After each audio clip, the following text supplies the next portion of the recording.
All right, super fast. I didn't want to be the guy who says to like and sub and all that stuff, but whenever I say that, people do. So here I am. Like, subscribe. All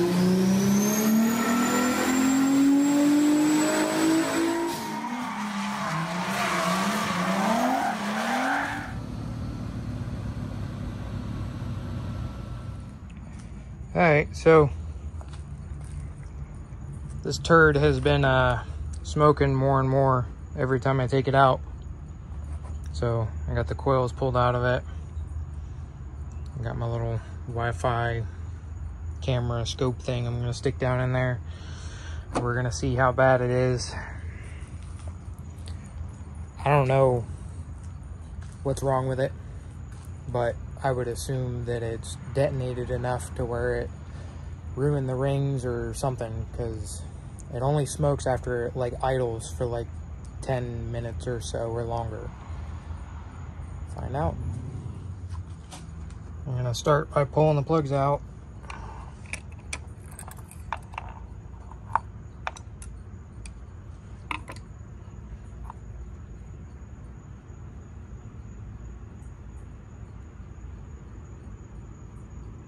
It's not the greatest, but could be worse. Okay, that was far more difficult than it needed to be.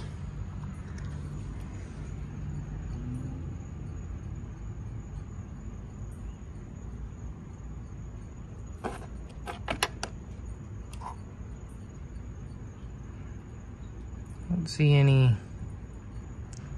obvious signs of detonation.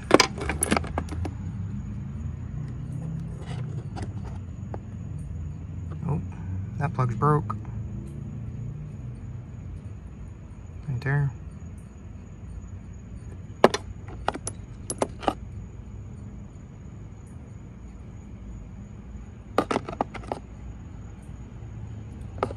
Alright, so we got one broken. It's not going to be the smoke thing, but I'll do a screen capture of the camera.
Alright, so I got all the plugs out.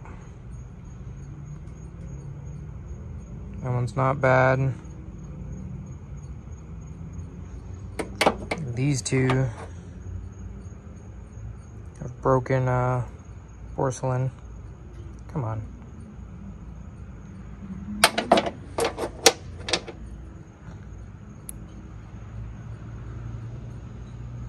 So there's not a ton of detonation. Come on, focus.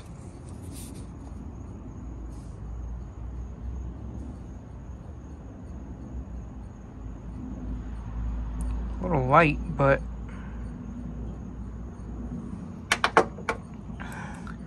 I scoped all the cylinders.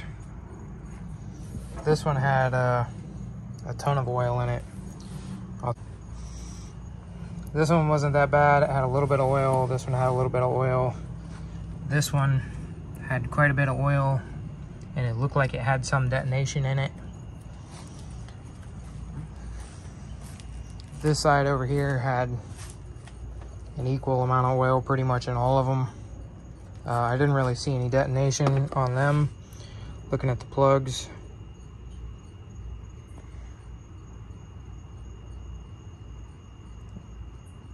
I don't really see a lot, except for that broken part is a sign of detonation as far as I know. So I don't know why it's detonating. Could just be a lean event. Could be low fuel pressure, could be the tune. I know it has a lean spot in transition, going from part throttle to full throttle. So that might be it, just over and over and over and over and over again.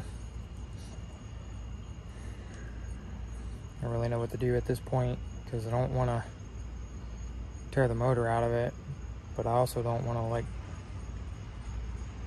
keep driving a smoky piece of shit around. So we're gonna pull this motor out of the corner. It had a weird vibration at RPM, so I pulled it out. So we're gonna pull it out of the corner and pull the rod and main bearings off and see what it all looks like.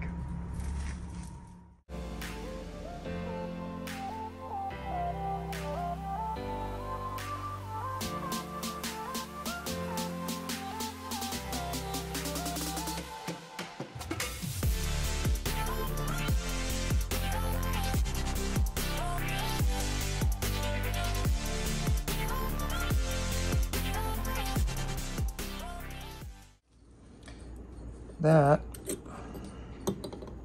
is the main bearings.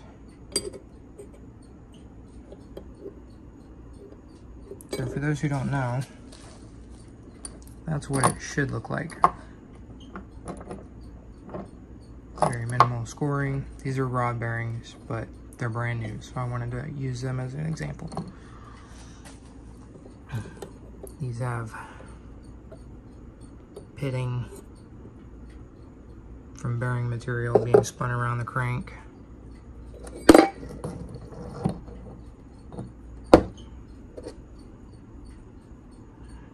This one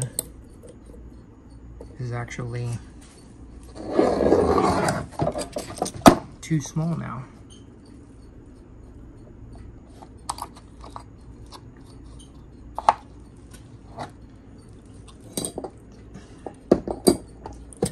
Out that much. The thrust washers seem to be alright, other than the small pitting. Another one destroyed. That one is also too small.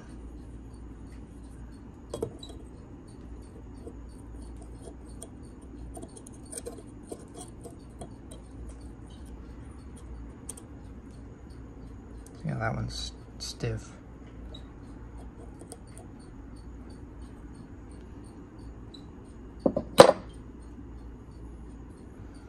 So this motor has all four main bearings are trashed. The two rod bearings that I pulled out are good. The journals for the rod bearings are good. But the crank is absolutely destroyed. That one's not that bad, but you can see the grooves in it. There. And there. And that one's not that bad either. But the two main ones that were messed up were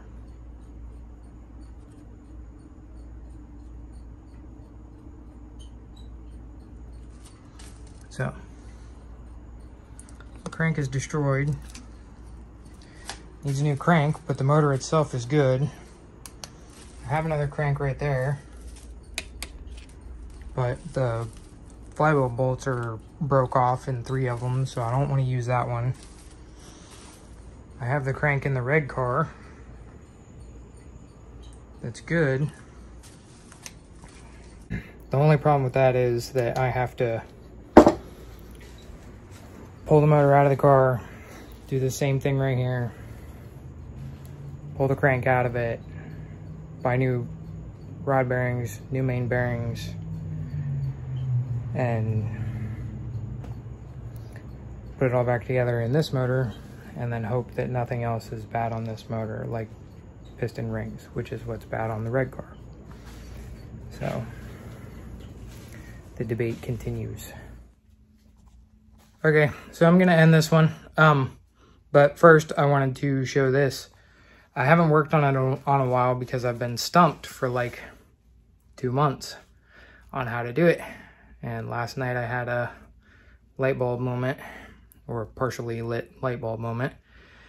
And I was able to figure it out. So, still working on the Y body.